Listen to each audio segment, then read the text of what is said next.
مشاهدينا الكرام، مشاهدينا ومتابعينا في كل مكان، اهلا ومرحبا بكم. النهارده من مركز قليم قريه الباسل، كلنا جايين النهارده نهنئ ونبارك المهندس سعيد ابو المجد. ومعانا طبعا زي ما احنا شايفين جميع محافظات مصر موجوده معانا النهارده، كلها جايه تقول كلمتها، كلها جايه تهنئ وتبارك المهندس سعيد ابو المجد. ومعانا طبعا احد الشخصيات القياديه، نتعرف بيك. السلام عليكم يا باشا، عامل ايه؟ الحمد لله. حاج عبد الغفار حسين سليم، اللي من المركز ايه؟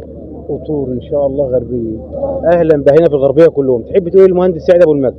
نهنيه ونبارك له، ربنا يتمم عليه بخير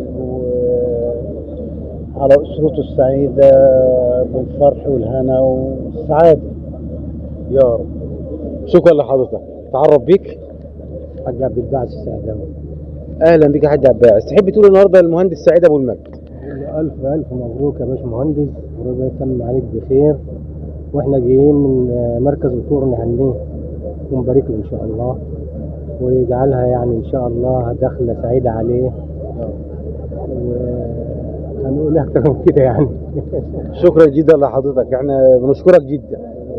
طبعا معانا برضو احد الشخصيات، نتعرف بيك. مهدي. وطبعا بنهني ونبارك للباشمهندس سعيد، وربنا يا رب يفرحه دايما ويكون سعيد دايما يا رب، ويكون عنده الفرحه دايما يا رب يا رب. شكرا جدا لحضراتكم، وشرفتونا ونورتونا في بلدكم التانية. شكرا جدا.